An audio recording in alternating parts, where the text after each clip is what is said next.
여러분 만약 이런 질문을 들으신다면 어떻게 답하실까 모르겠습니다. 당신 인생의 최고의 날이 있다면 언제였습니까? 내 인생 최고의 날은 언제였나요? 라는 질문을 듣는다는 말이죠. 빨리 이제 숨가쁘게 아마 필름을 돌려보실 거예요. 우리의 인생에, 내 인생에 꽃피고 열매 맺은 그 최고의 날이 언제였더라 가물가물하고 언제지? 난 아직 내가 정한 목표대로 이루어지지 않아서 지금 계속해서 달려가고 있는데 그날이 언제인가? 명확하게 답하기가 쉽지 않은 질문이기도 하죠. 네, 똑같은 질문을 우리가 성도의 입장에서 받는다면 여러분 어떨까요? 성도들이요, 여러분의 인생 최고의 날이 있다면 그날은 언제입니까? 라고 묻는다면 저는 성도들과 다 함께 이렇게 고백하고 싶습니다. 내 인생 최고의 날은 바로 오늘 주일입니다. 아멘이신가요? 그럼 한번 같이 따라해 보시죠. 내 인생 최고의 날은 바로 오늘 주일입니다. 아멘. 근거 없는 이야기인가요? 그렇지 않죠. 우리는 지난 시간 창조의 클라이막스가 다름 아닌 주일, 이 안식일에 있다고 하는 것을 함께 살펴보았어요. 이 날은 아주 특별한 날입니다. 아주 특별한 날이에요. 여러분 투자에 관심이 있는 분들은 아시겠습니다만 워렌 버핏이라고 하는 전 세계적인 이 투자로 말하자면 살아있는 전설이라 불려지는 사람이 있죠. 이 40년간의 투자 경력에서 22%의 수익률을 냈다는 것 자체가 불가능한 일인데 이 사람은 지금 그것을 계속 해내고 있죠. 더 놀라운 건 개인의 자산이 85조 넘는다는 건 이 천문학적인 숫자니까 우리는 아예 감이 멀어서 이게 뭔가 싶어요. 조 단위를 생각하는 건 우리 일반인들한테는 당연히 먼 이야기죠. 근데 그 자산이 많다라는 것에 이 사람이 존경받는 게 아니고 자산의 50%가 넘는 45조가량을 15년간 누적된 기부금으로 이 사람이 냈다는 것에 많은 사람들이 열광을 하죠. 그래서 언젠가부터 이 워렌 버핏이 하나의 특이한 행사를 했습니다. 1년에 한 번 자신과 점심 식사를 할 수 있는 기회를 경매에 올려놨어요. 경매의 원리는 경쟁자들이 많아질수록 값이 올라가죠. 그래서 해마다 이 경매 낙찰가가 이 3시간가량의 점심 식사를 위한 금액이 계속 올라갔는데 작년의 기록을 보니까 한 젊은 이 블록체인에 관련된 이 사업가가 최종 낙찰을 받았어요. 그 금액이 456만 원이 아니고 원이라고 해도 대단한 건데 한 끼 456만 원짜리 드셔보셨는지 모르겠어요? 근데 달러입니다. 한화로 54억 정도.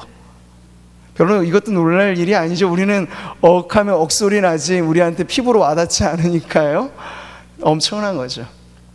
근데 왜 더 놀라운 건 해마다 이 기록이 경신되면서 많은 사람들이 워렌 버핏과의 한 끼 식사를 위해 막대한 돈을 아끼지 않는다. 누구도 이 점심값을 비싸다고 말하지 않는 게 더 놀랍죠.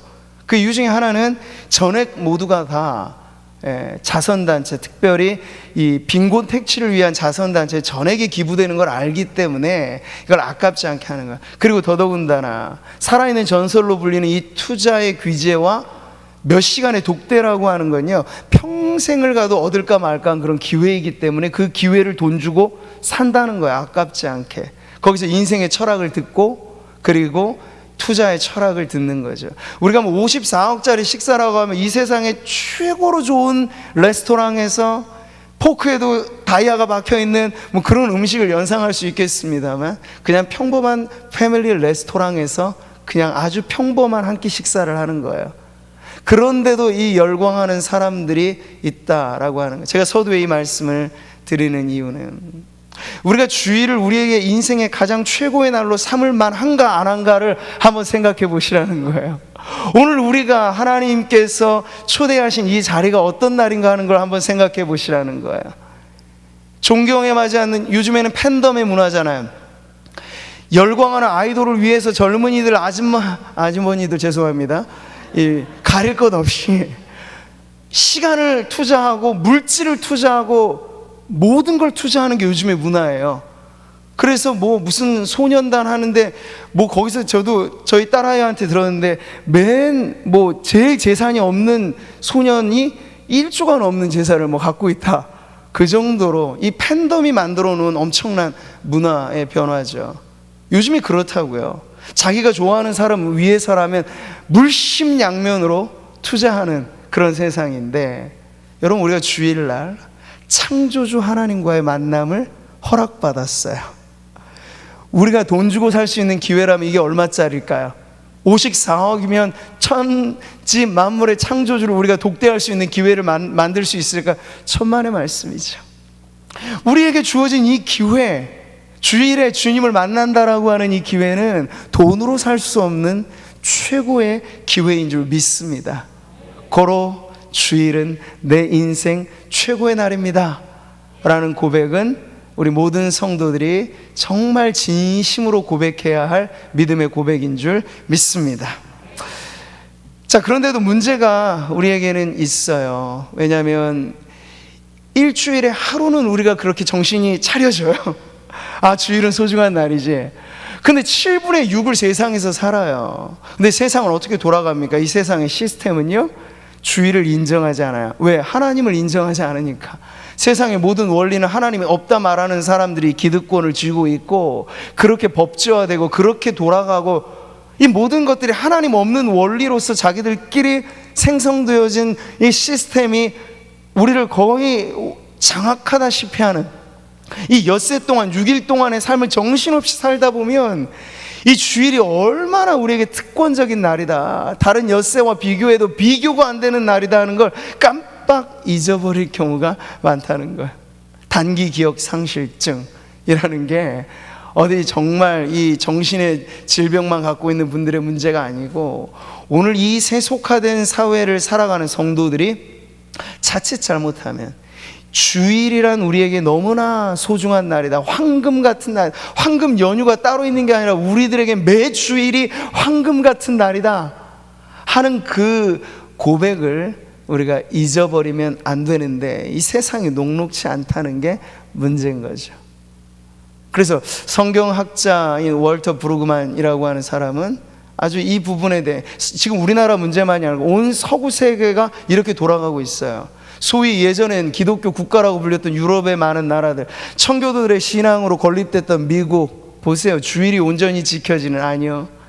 이제 모든 세상 모든 나라는 생산과 소비가 맞물려서 하루라도 이게 끊겨지면 세상이 망할 것처럼 지금 사람들이 생각하는 분위기로 몰고 가고 있어요. 무한 경쟁의 시대. 그러니까 내가 잠시 쉬면, 모두가 쉬면 속 편한데 내가 쉬어도 이웃은 안 쉬고 있어요. 그러니 불안한 거죠. 그래서 월터 브루그만이라는 사람은 안식일은 저항이다 라는 아주 강렬한 연구서를 써서 우리가 왜 주일을 이 저항하듯 지켜야 하는가, 그 이유를 이렇게 말하고 있습니다. 불안이 야기하는 무한 경쟁이 난무하는 현대의 정황에선 안식일을 지키는 것이 저항이요 대안인 행위다. 안식일이 저항인 이유는 이 안식일이 상품 생산과 소비가 우리 삶을 좌지우지하지 않는다는 것을 분명하게 강조해 주기 때문이다, 이렇게 말해 주고 있어요. 저는 이런 점에서 오늘도 성도들이 이 예배하는 자리에 함께 모여 예배하는 것이 세상을 향한 가장 강력한 그리고 거룩한 성도들의 시위라고 저는 생각합니다.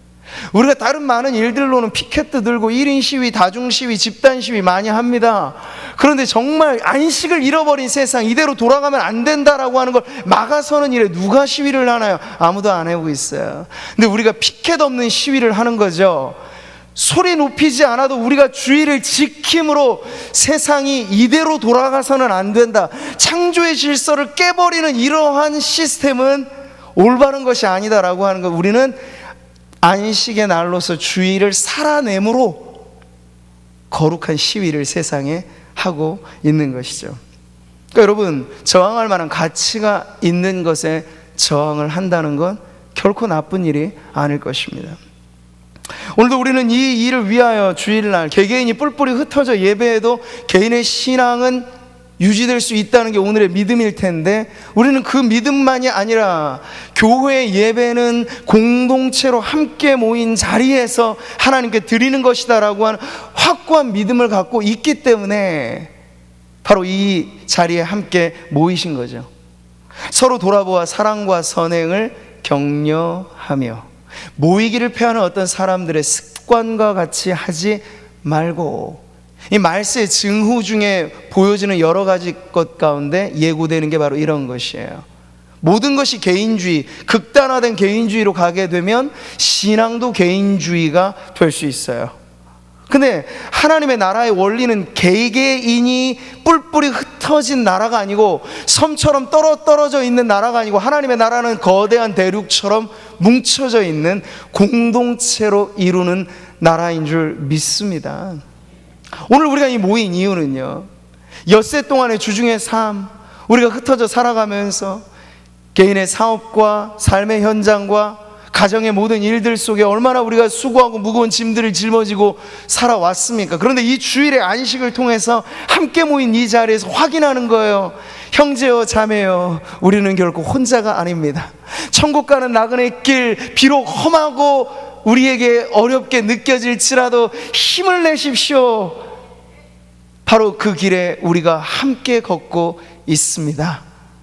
이 주의를 지키는 공동체의 신앙으로 우리는 서로를 지금 붙잡아 주고 있는 것이에요. 그래서 가장 강력한 교회가 세상에 복음을 전하는 방식은 말로만이 아니고 우리의 삶인데, 어떤 삶입니까?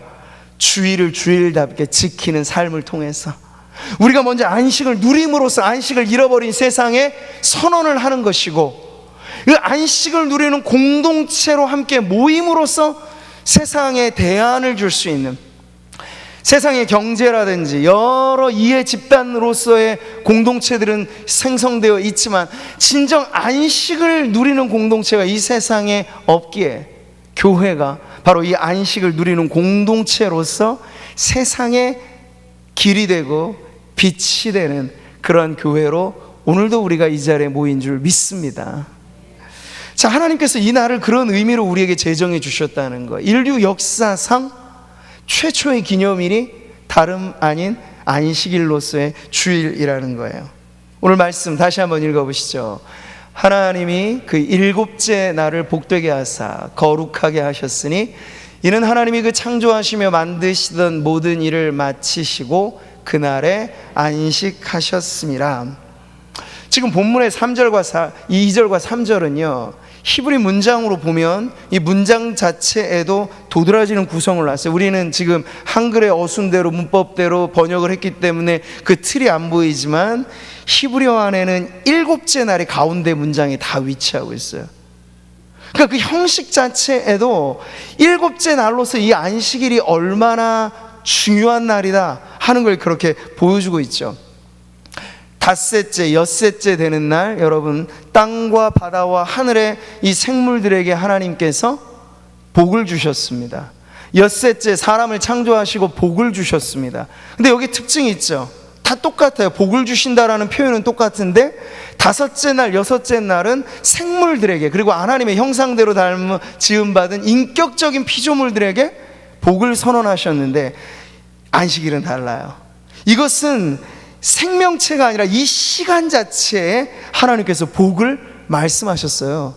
그러니 이런 의미에서도 첫째 날부터 엿새까지의 주중의 삶과 다른 특별함이 바로 이 안식의 날, 일곱째 날로 불려지는 바로 이 날에 있다는 것을 우리는 알 수 있는 거죠. 그러니 지금 우리가 이 날을 보낸다는 것 자체가 우리들에게 마치 숨겨진 보물 그 자리에 와 있듯이 예배하는 이 시간 안에 하나님께서 약속하신 축복이 언제나 하나님이 변함없으시기 때문에 그 약속도 변함이 없는데 그 변함없는 안식의 축복이 이 주일에 넘쳐나는 줄 믿습니다.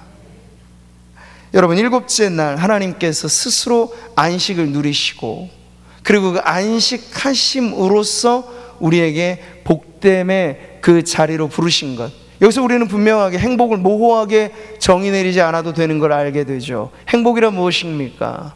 참된 안식이 곧 참된 행복인 줄 믿습니다. 한번 따라해 보시죠. 참된 안식이 진짜 행복입니다. 진짜 행복이 있으니까 가짜 행복도 있겠죠. 세상에 많은 모조품들이 이리로 와보세요, 그러면 행복해질 거예요. 요걸 사보세요, 그러면 행복해질 거예요. 그게 일종의 모조품들이 가득해요. 근데 진짜가 있기 때문에 가짜도 있는 건데, 진짜 행복은 하나님께서 창조의 원리 속에 심어 놓으신 참된 안식에 담겨져 있는 줄 믿습니다. 이미 그의 안식에 들어간 자는 하나님이 자기의 일을 쉬심과 같이 그도 자기의 일을 쉬느니라. 하나님의 안식하셔서 그날을 특별하게 복되게 하신 것을 알 때, 자, 매주일 우리가 이 복된 안식을 누리는 것 자체가 54억이라는 막대한 천문학적인 돈을 지불하면서 유명인사와 한 끼 식사를 하려고 바등바등하는 세상과 비교해 볼 때, 여러분, 우리가 천지의 만물의 창조주이신 하나님과 이렇게 복된 교제를 나누는 자리에 참여한다는 것만으로 우리는 어디 먼데 가지 않아도 누릴 수 있는 행복이 다발로 이 안에 있다는 것을 여러분 매주에 경험하시기를 바랍니다. 그러므로 안식일을 기억하여 거룩히 지키라, 이 10계명의 4계명은요, 우리가 딱딱한 법조문으로만 받아들일 것이 아니고 이게 아주 중요한 원리가 된다는 거예요. 10계명 어떻게 구성되어 있습니까? 위로는 하나님과의 관계, 수평적으로는 이웃과의 관계이죠. 근데 1에서 3계명과 5에서 10계명이 그렇게 갈려져 있는데 그 중간에 연결고리가 바로 안식의 계명이에요.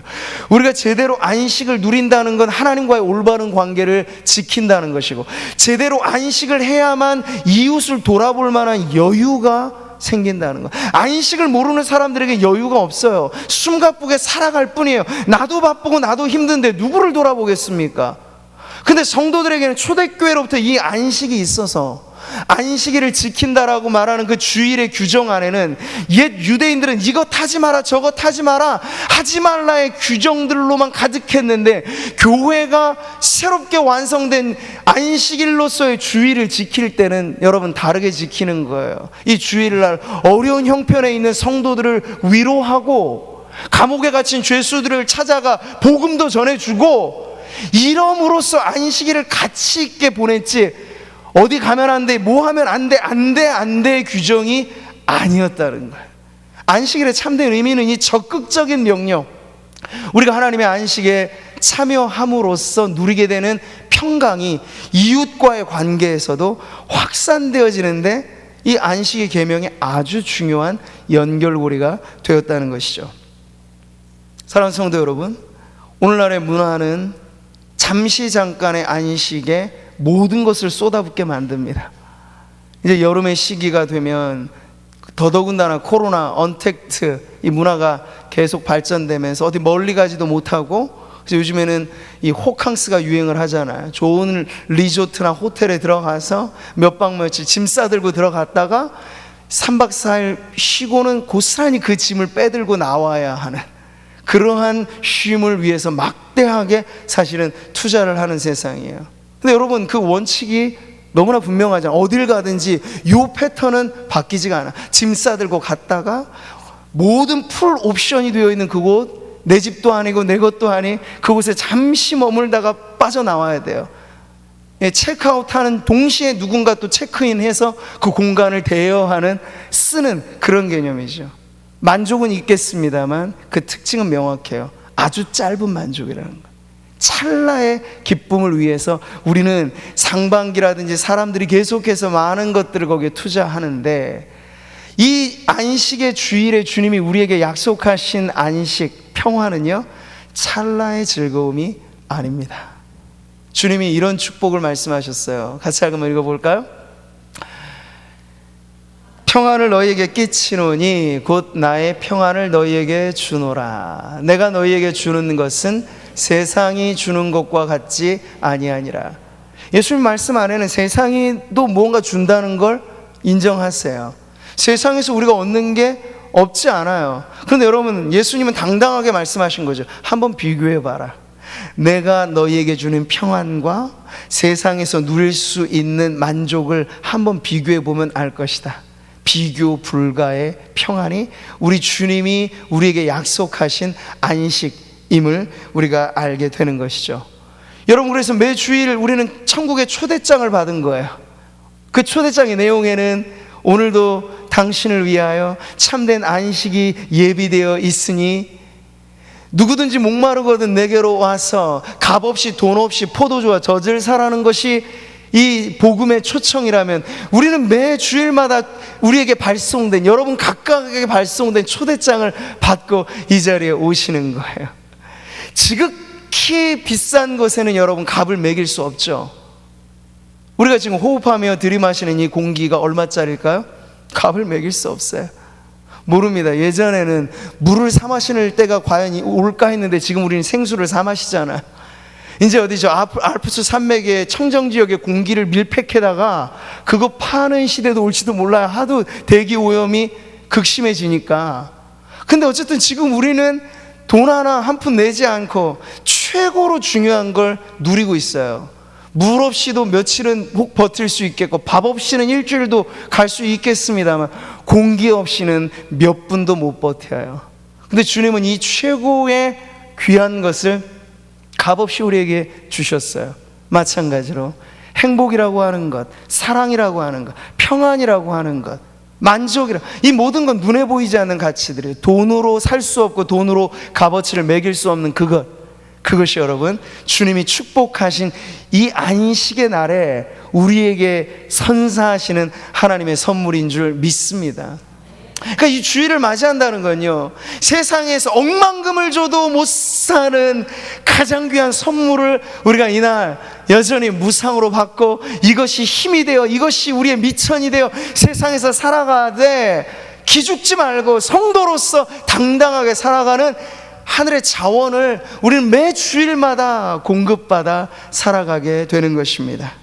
주께서 생명의 길을 내게 보이시리니 주의 앞에는 충만한 기쁨이 있고 주의 오른쪽에는 영원한 즐거움이 있나이다. 우리가 주님의 안식에 동참할 때 우리에게 주시는 축복이 이거예요. 잠시 잠깐의 평안 아니고 충만한 기쁨, 일시적인 만족 아니고요, 영원한 즐거움이 바로 이날 주님을 예배하며 주님과 교제하며 가장 귀한 주님께 우리가 최상의 예배를 드려야 하는 바로 이 주일에 우리가 누리는 축복인 줄 믿습니다. 여러분, 오늘날 세상은 모든 걸 돈으로 환산하는 세상입니다. 돈의 마력이란 여러분 적지 않아요. 돈은 불어갈수록 더 눈덩이처럼 불어갑니다. 돈이 돈을 낳는다는 이야기를 하죠. 근데 속수무책 거기에 가게 되면 그게 과연 행복일까 생각하면 아니요, 돈이 끄집어 들이는 블랙홀과 같은 힘이 너무나 강력해서 나중에는 자신이 돈을 제어하는 게 아니라 돈이 그 사람을 제어하는 형국에까지 이르게 되는 거죠. 근데 여러분, 이 돈이라고 하는 건 한계가 무한히 증폭되면 좋을 것 같지만 한계가 분명해요. 여러분, 인플레이션이라고 하는 현상 들어보셨나요? 물가가 폭등하면 현금의 가치가 완전히 바닥나게 되는 그런 현상이죠. 근데 작년에 제가 보니까 베네수엘라라고 하는 나라에 초인플레이션이 일어났어요. 연간 물가 폭등 비율이 170만 배 뛰었어요. 상상이 안 되죠. 170만 배라는 건. 그래서 정말 이 현금이 종이 쪼가리 정도가 돼버린 그런 사회가 되면요, 다발로 돈을 들어도, 돈을 이만큼 들어도 눈깔 사탕 하나 먹기가 힘들어지는 그런 세상이 돼버리는 거예요. 돈의 가치가 그만큼이나 시장이나 경제 영향, 상태에 따라서 들쑥날쑥한 게 사실 돈이에요. 그러니까 지금 우리가 경제가 안정되어 있을 때 1,000원, 10,000원의 가치가 어떤 것이냐. 근데 이게 경제가 바닥에 나게 되면요, 코로나 시대 양적 완화 정책을 쓰면서 현금을 막 풀잖아요. 지금 당장에 대한 심폐소생으로 그렇게 하지만 돈의 행방을 알 길이 없어요. 그 풀려지는 돈이 나중에 부메랑으로 돌아오면 그게 오히려 사회에, 경제에 더 많은 악영향을 줄 수 있다는 걸 모르고 무조건 찍어내기만 하면 된다, 이런 건 어려운 문제죠.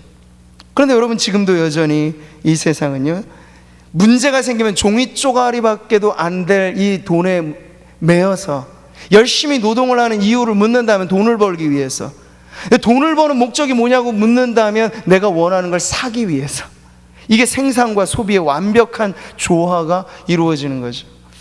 그래서 마이클 샌델이라고 하는 철학자가 돈으로 살 수 없는 것들이라는 책에서 이런 문제를 던졌어요. 과연 가치를 매기는 주체가 누구여야 되는가? 물론 우리는 믿죠. 하나님이 가치를 매기시는 가장 주권자이시면. 근데 하나님을 인정하지 않고 인간의 어떠한 존엄을 이야기하는 사회만 보더라도 예전에는 가치를 인간이 매겼어요.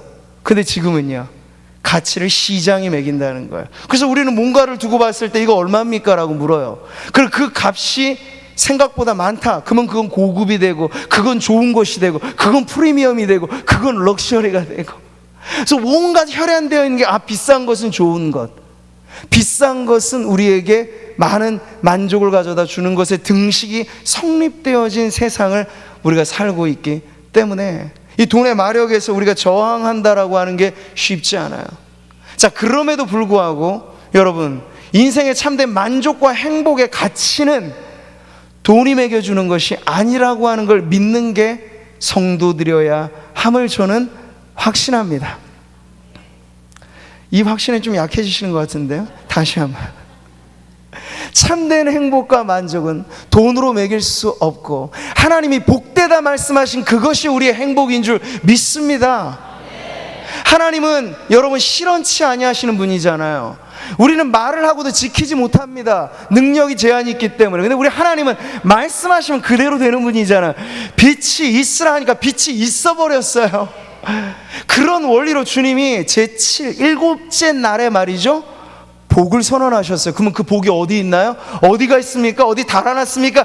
바로 이날에 하나님께서 선언하신 축복이 넘쳐나는 줄 믿습니다. 그래서 여러분, 주일은 향기로운 시간이에요. 주일은 너무나 흥분할 만한 즐거운 시간이에요. 왜? 이 안에 하나님이 감추어 놓으신 온갖 좋은 선물이 있기 때문에. 주일을 맞이하는 성도들의 마음이 그러한 기대와 설레임으로 두근거리기를 바랍니다. 옛날 우리 어디 소풍 가면 이게 보물찾기 있잖아요. 어느 곳에 어느 지점에 보물이 있어 알아요. 그럼 열심히 찾으면 그 보물을 찾잖아요. 여러분, 주일에 선언하신 이 축복이 바로 그런 것이에요. 멀리 가서 얻을 복이 아니고, 어디 우리가 인간적으로 많은 노력을 해서 얻는 게 아니고, 우리는 오히려 그간에 했던 노동과 우리의 일을 쉼으로써 누리는 축복이고, 이날에 오직 하나님만을 바라보며 나아갈 때 무상으로 얻게 되어지는 하늘의 행복이 오늘 이 주일에 선언하신 축복인 줄 믿습니다. 이런 의미에서 여러분, 구별된 이 한날 앞으로 여러분 어떻게 보내시겠습니까? 지금껏 살아오면서 성도로서 우리가 주일날 누렸던 행복과 기쁨을 떠올려 보시고, 이것이 천국의 모델하우스와 같은 거예요. 이 교회의 모습이 주일날 함께, 우리는 또 삶의 형편상 예배를 마치고 흩어집니다. 그러나 영원한 안식에 들어가면 흩어짐이 없는 날이 올 거예요. 영원히 하나 되어 모여서 그날에 무엇을 할까요?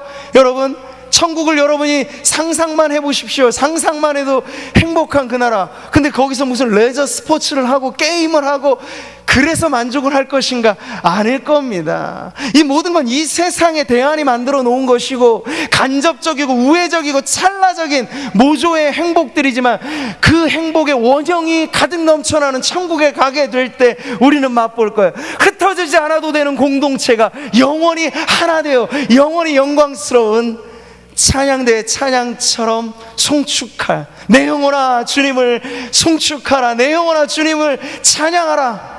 그것이 영원한 우리의 기쁨이 되는 그날을 미리 맛보는 것이 이 주일인 줄 믿습니다. 천국의 미리 맛보기, 천국의 모델하우스, 이렇게 우리가 부름받았어요.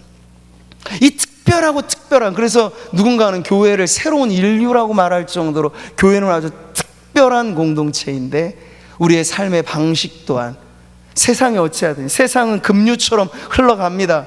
지금도 정신 차리기 힘든 세상이지만 앞으로는 더 힘들어질 거야. 불확실성은 더 가중될 거야. 그럴 때일수록 정신 바짝 차려야 되는데, 우리에게 정신 바짝 차리게 하는 하나님의 기준을 길게 두신 게 아니라 일주일 단위로 기준을 정해 주신 거예요. 주일을 지키라. 그러면 주일이 우리를 지켜줄 것입니다.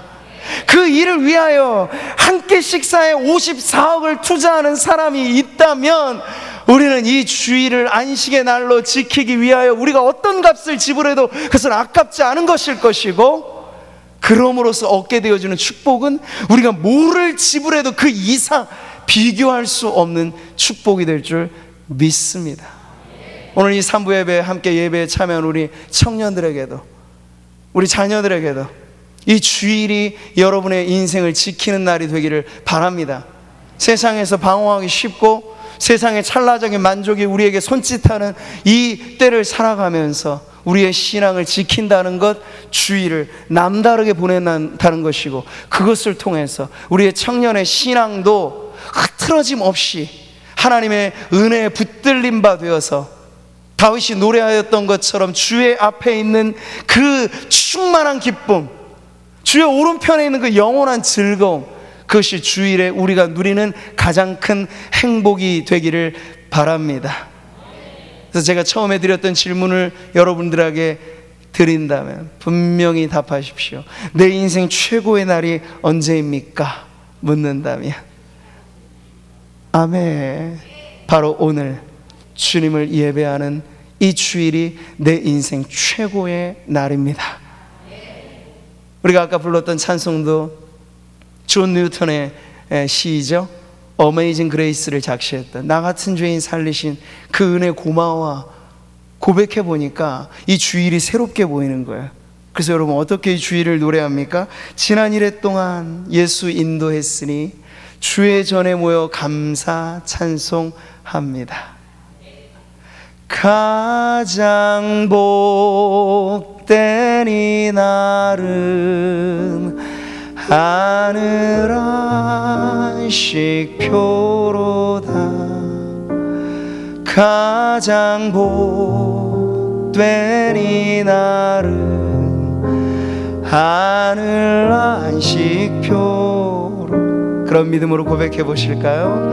가장 복된 이 날은 하늘 안식표로다. 가장 복된 이 날은. 오늘 주일이 우리의 인생 가장 행복한 날임을 고백하며 한 번 더 고백합니다. 가장 복된 이 날은 하늘 안식표로다. 가장 복된 이 날은 하늘 안식표로다. 우리 가만히 두 눈을 감고 한번 같이 기도하겠습니다.